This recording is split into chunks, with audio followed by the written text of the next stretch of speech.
संविधान की गतिशील प्रकृति चर्चा में क्यों? हाल ही में भारत के मुख्य न्यायाधीश सीजेआई ने संविधान की गतिशील प्रकृति पर जोर देते हुए कहा कि कोई भी पीढ़ी इसकी व्याख्या पर एकाधिकार का दावा नहीं कर सकती है। प्रमुख बिंदु: मुख्य न्यायाधीश ने जीवंत संविधान की अवधारणा पर प्रकाश डाला, जिसका तात्पर्य है कि संविधान की व्याख्या बदलते सामाजिक मानदंडों के अनुरूप होनी चाहिए। इससे संवैधानिक न्यायालयों को समय के साथ उत्पन्न होने वाली नई चुनौतियों के लिए न केवल समाधान ढूंढने की में सहायता मिलती है, बल्कि इससे संविधान की प्रासंगिकता भी बनी रहती है। मुख्य न्यायाधीश के अनुसार कोई भी दो पीढ़ियों के लिए संविधान का एक ही सामाजिक, विधिक या आर्थिक संदर्भ नहीं होता है। जैसे जैसे समाज विकसित होता है, नई चुनौतियां सामने आती हैं, जिनके लिए समकालीन आवश्यकताओं को पूरा करने के क्रम में संविधान की पुनर्व्याख्या की आवश्यकता होती है। जैसे व्यभिचार को वैध बनाना। सीजेआई चंद्रचूड़ ने मौलिकतावाद के उदाहरण के रूप में अमेरिकी सर्वोच्च न्यायालय के वर्ष 2022 के डॉब्स बनाम जैक्सन महिला स्वास्थ्य संगठन के फैसले का संदर्भ दिया, जिसमें अमेरिकी संविधान में स्पष्ट रूप से गर्भपात का उल्लेख न होने के कारण गर्भपात के अधिकार को अस्वीकार कर दिया गया था।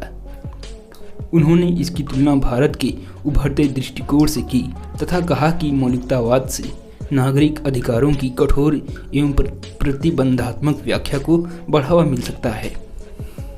सीजेआई चंद्रचूड़ ने कहा कि संविधान की जटिल व्याख्या से संविधान की अनुकूलनशीलता पर नकारात्मक प्रभाव पड़ता है।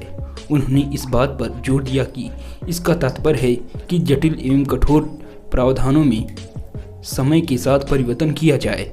व्यक्तिपरक व्याख्याओं पर अत्यधिक निर्भरता से रूढ़िवादी व्याख्याओं को बढ़ावा मिल सकता है, जिससे भावी पीढ़ियों की नई चुनौतियों का सामना करने में क्षमता सीमित हो सकती है।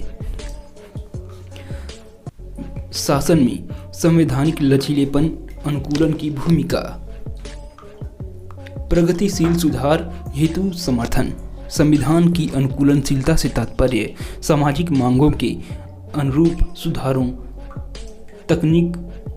जैसे तकनीकी प्रगति से लेकर डाटा संरक्षण कानूनों जैसे मानव अधिकारों तक को बढ़ावा मिलता है।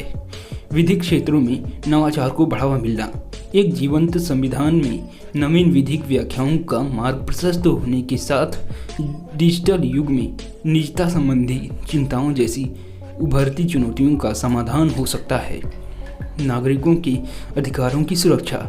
संविधान की गतिशील व्याख्या से रूढ़िवादी व्याख्याओं जैसे जिनमें स्वतंत्रता प्रभावित हो सकती है को चुनौती मिलती है। अनुकूलनशीलता। अनुकूल संवैधानिक सिद्धांतों से यह सुनिश्चित होता है कि विभिन्न संस्थाएं तेजी से विकसित हो रहे विश्व में विशेष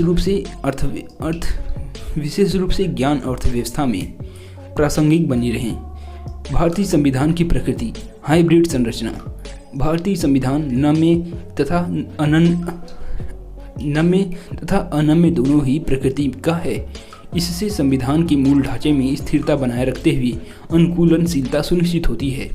आधारभूत मूल्यों की सुरक्षा।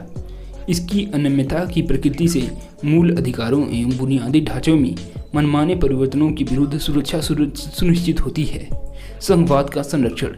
यद्यपि संघीय ढांचे को स्पष्ट रूप से परिभाषित किया गया है, फिर भी समवर्ती सूची जैसे नई वास्तविकताओं के अनुकूलन के क्रम में इसमें आवश्यक परिवर्तन किए जा सकते हैं। संतुलित कल्याणकारी दृष्टिकोण। अधिकारों की अनम्यता एवं राज्य के नीति निर्देशक सिद्धांतों DBSP की नियमितता के संयोजन से व्यक्तिगत स्वतंत्रता को सामूहिक कल्याण के साथ संतुलित करने में सहायता मिलती है। स्थिरता सुनिश्चित होना। अनियमितता से जल्दीबाजी में होने वाले संशोधनों को रोकने के लिए स्थिरता को बढ़ावा मिलता है। लोकतंत्र सशक्त होना, विधायी प्रक्रियाओं में अनुकूलन से निर्वाचित प्रतिनिधि जैसे संवैधानिक सीमाओं का पालन करते हुए लोगों की आवश्यकताओं पर प्रतिक्रिया देने हेतु प्रेरित रहते हैं, जिससे लोकतांत्रिक शासन को बढ़ावा मिलता है। संशोधन प्रक्रिया अनुच्छेद 368 में संशोधन के दो मुख्य तरीके बताए गए हैं। पहला, संसद का विशेष बहुमत।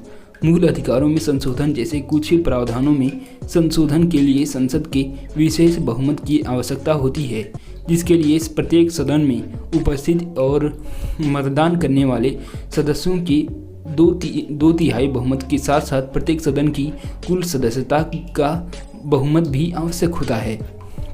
इससे यह सुनिश्चित होता है कि प्रमुख परिवर्तनों में पर्याप्त संसदीय समर्थन प्राप्त हो।